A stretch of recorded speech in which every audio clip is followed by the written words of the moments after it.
right.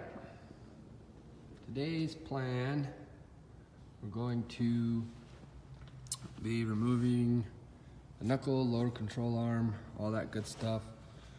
So I can send the cores out to Villains.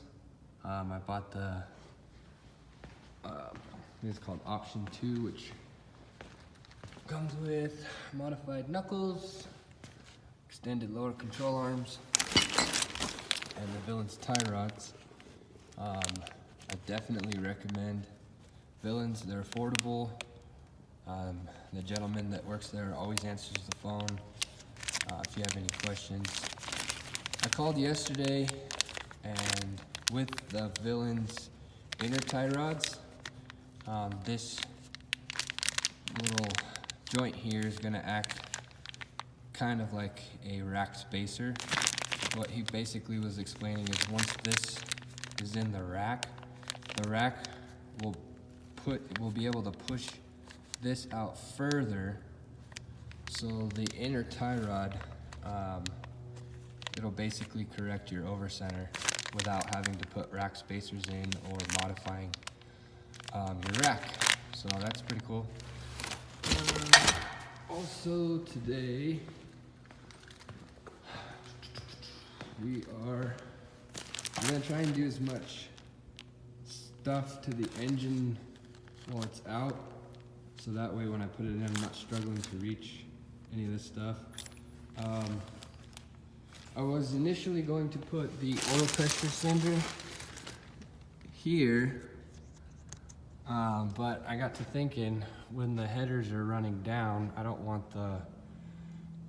the line to run anywhere near the headers and melt the oil line. So you'll need, it's 1 1/16 of an inch deep socket to fit over the stock oil pressure. This is just for the dummy light. You can get an adapter, which I got here. ICT billet. Hopefully, I think this one is more meant to go here, but hopefully the threads are the same to go here, and then you just put your pressure sender right there and run the line. We're gonna try and mount the transmission to the engine and try and stab it in today. I think what I might do, just because there's a lot of stuff that needs to be pounded out, I might drill out the spot welds on the core support, and so that way I can just slide it straight in and figure out what it's gonna hit.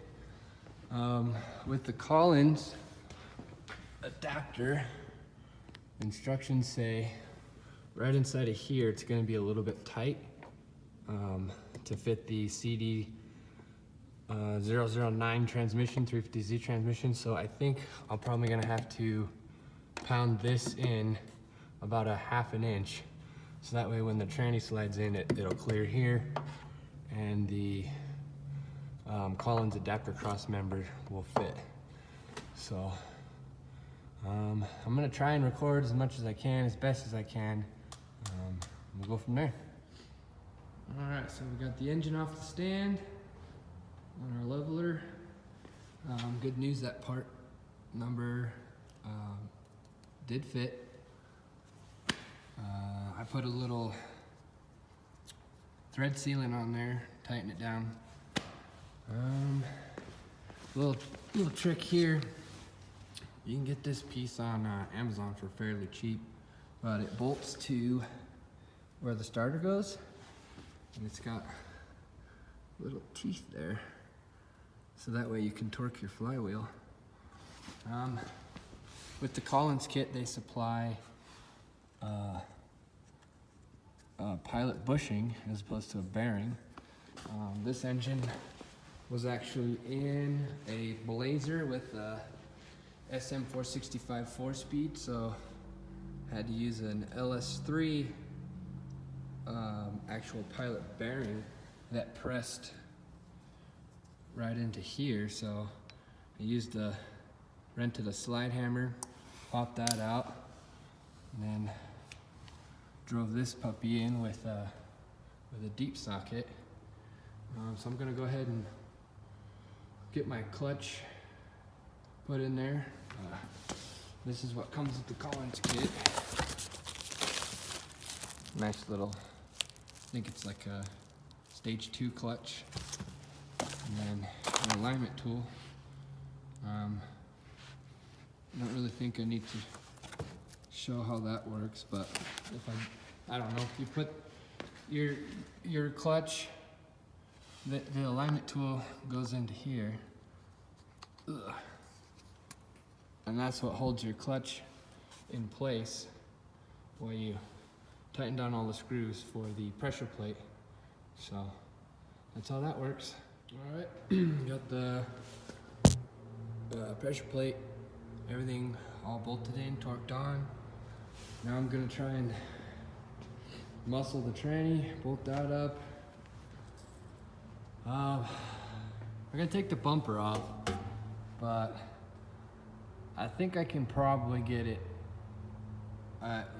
mounted in there without taking the subframe off.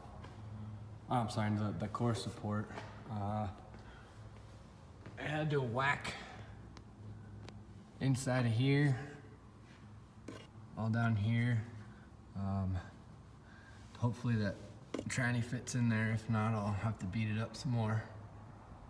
And then I smashed all that in, so we're gonna try and see if we can get it to go in. All right, so sorry I couldn't film more, but I had a hell of a time getting the trans bolted into the engine. It took probably, I don't know, 3 dudes or one really buff dude. In my case, it's not me. I had a buddy come help me out. But once we got that stabbed in, it wasn't too tricky to get the motor and trans in place. Here's where the mounts are sitting. Plenty of clearance in the front there. Here's the other mount. Plenty of clearance there. And I don't know if you can see, but I got the Collins kind of where it needs to be. Fairly large problem. This is where your OEM shifter hole is, but as you can see, that's not going to work.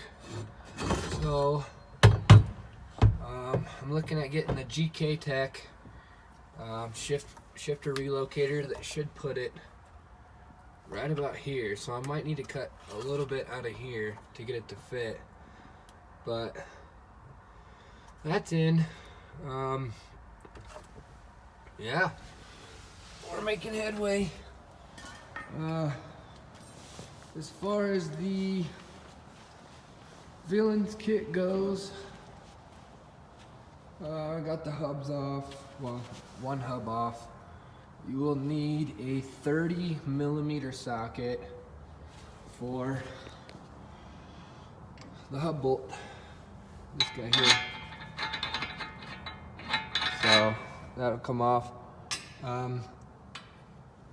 You can whack the side of this with a hammer. I actually use a pickle fork. It's way more effective and they're super cheap. But basically, when the tie rod is in place, you slide the pickle fork in here, and then you hammer it, it pops it out. I'll do the same thing for the the hub bolt there. I'll get those out, get those sent to Villains. As soon as I get the cores back, it should help a lot for getting that GK Tech. But as far as the oil pan goes, you can't really.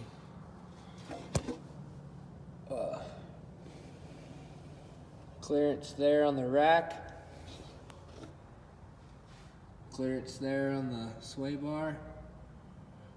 I will need to change the AN fittings in the back here. I believe those are -8.